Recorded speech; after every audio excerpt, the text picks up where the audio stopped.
Okay, the final session was APEL and RPL, which was chaired by Ray Coughlin. Correct. Thank you very much indeed. I'm retired, so I'll stay seated. So what I've tried to do is just to gather all the various thoughts together in the list. So if you have a look at the PowerPoint there. First of all, we had our case studies. We had 3 case studies, thanks to Anya, to Fionnuala and to Eamon for their work there. The policies we thought existed and give quite an amount of freedom in terms of the environment, the framework of qualifications and so on. And there is some support available from NQI and HETAC, but of course it's limited because of staffs and so on, and it will be even more limited for the future. What we said was that whatever you do must be embedded in the quality system to avoid the kind of difficulties that have been referred to previously. A particular difficulty arises with international students because it's very hard to trace exactly what they bring to the process in terms of their learning.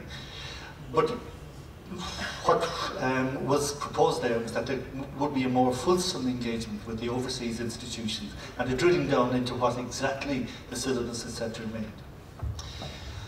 There were questions about the exemptions from early stages of programme. Is that possible? On what basis should it be done and so on? And there are difficulties there. And I say difficulties particularly in transition from the graduate level 8 programmes up to level 9, where people don't have the level 8 qualifications. What we felt was that, well, evidence had to be evidence of learning, not time served. It had to be directly related to learning outcomes and programme outcomes, and it had to have substantial verification. The accreditation, or sorry, I should say the recognition of prior certificated learning, because you can't give double credits, of course, to previously certificated learning. Question about the currency, how far back should you go to? And that again was down to individual institutions to determine whether the previous learning was current or not. Difficulties exist in APEL because very few of the organisations present had experience of APEL, particularly for the granting of, well, advanced academic standing credits, and particularly for the award of grades.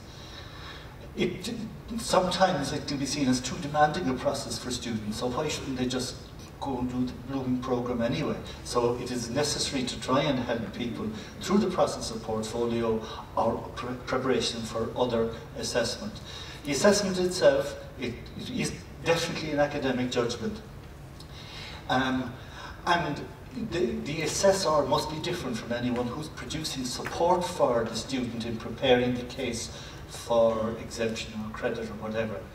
And the criteria by which the assessment are made should be the same as that for the conventional student.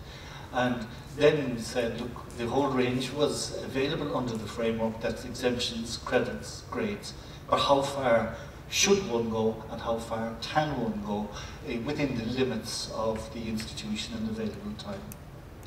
A portfolio maybe is not always suitable, that particularly where there are practical elements involved. It might be a practical test, it may be an interview, or it may be a combination of all these things. In fact, a portfolio is seen as a conglomeration of different the outcomes of different assessment instruments. Back to the question of authenticity, which was mentioned this morning. Pick the instrument to meet the learning outcomes and the particular learning. Other assessment instruments, as I mentioned, a whole range of those. The support, what kind of resources and personnel, and I suppose to some extent how you deploy the person. For instance, I think it could be very suitable for a course coordinator to act as a mentor for preparation of a case. One of the big difficulties that certainly we have found in CIT, we have about 3,500 students through the process of accreditation on the basis of prior experiential learning. And one of the difficulties we've come across is learner expectations. People expect too much, so they need to be given clear indications as to what is appropriate. And then of course the costs associated with that, the resources. How, well, it could be, and it's back to the cultural issue again, a number of the people at the session mentioned this whole culture, that this should be seen as a normal part of provision, not as something very special. And particularly with unemployment increasing, there will be an increasing demand. Am I taking too much time? No? Okay. Now, the support methods, I mean, online support and support documentation is key, again, to deal with the kind of process involved so that people know when they're engaging, what they're engaging in, and what are the potential currency credits, exemptions that they might achieve. And we said that one of the ways of maybe cutting down the cost was the development of a precedence database. That's fine for certificated learning, and maybe not so much possible for experiential learning. But there again, why should it be just within an institute? Should it not be a cross-institutional database of precedents so that people with similar programs can work on the basis of experience of others? And that could even be a virtual database with virtual context and so on and so forth. And staff training isn't exactly what's involved. We were talking about the change of the culture, so it's a workshop where people can engage and understand with the different assessment methodologies. And in fact, what we have found is that changed the whole attitude to assessment across the institution anyway. Because people who saw portfolios or other instruments said, well, this is far better than conventional examinations, and I'd feel far, far more confident that this individual would pass external examination, unrobust and all as it may be, as Marion mentioned. So the resource sharing is back to the same thing, and maybe it could be that someone from another institution who has had experience might be able to do a bit of mentoring in another institution, entirely possible. It's not entirely new process for most people. Well, we've given advanced academic standing anyway, and it is subjective. Now, it has to be within regulations, within policies. So people have tended to be a bit conservative, they said. There must be more of a focus on the student needs in order to support them through the process. Bridging is something that could be promoted to fill the gaps, but of course that's a bit costly because it's individually based. The whole resource sharing issue. And just as I was writing this up, I said, why not put together a hacker group to look at the process of RPL and to share all the experiences around the place, because I guarantee if you look under the radar, a lot of this has been done anyway. And it's been done within regulation. So this database that I mentioned, the training and the accreditation. You see, the other thing is, we do an awful lot of work with staff, and they learn, but they don't get accreditation for that. Marion Coy mentioned this development of staff development. Why not put that within a postgraduate certificate diploma framework? It's possible to look for external funding for all of these things. We ran a SIF project, got a fair few bucks, I must admit, and with not 6 or 7 institutes, and it was hugely learning in all directions. Now, the other interesting thing is, and I just put this in it's my own little hobby horse.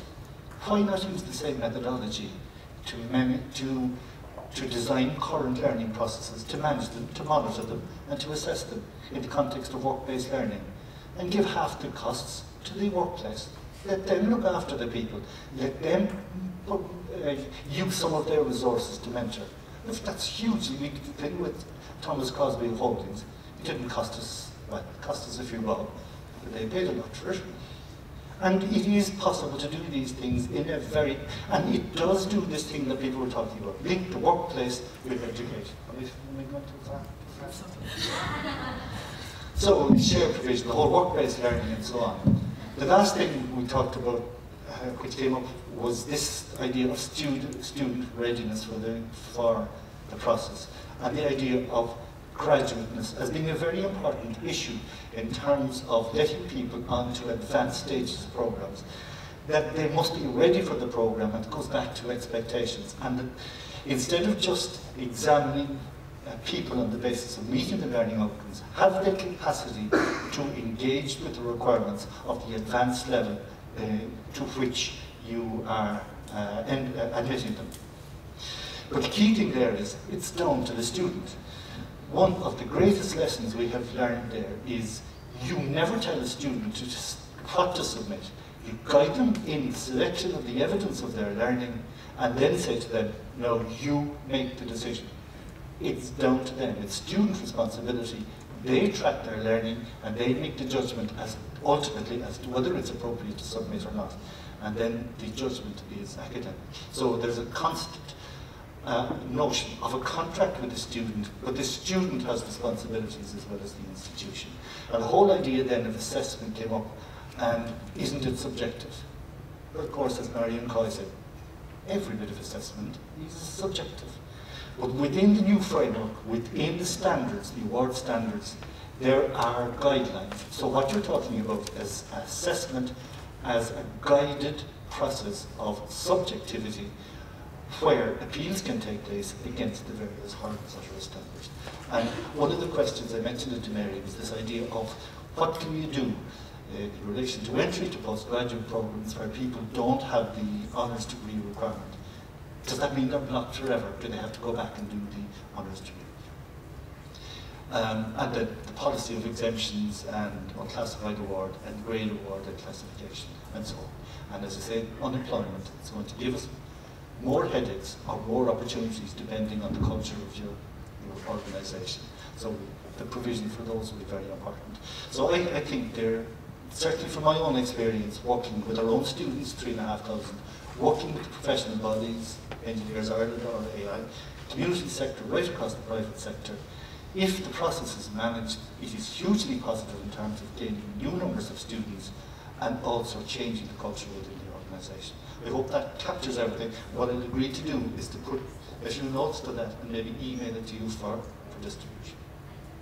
I think that was an incredibly productive group and what a common sense. You have this until you mention SIF. Just don't show off. We're the private sector.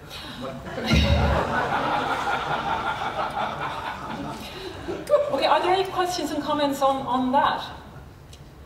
Well, I think we've summarised, I think our chairs have done brilliantly on summarising, so I just want to say thank you to chairs for making this job particularly easy, and I'll just thank them all again.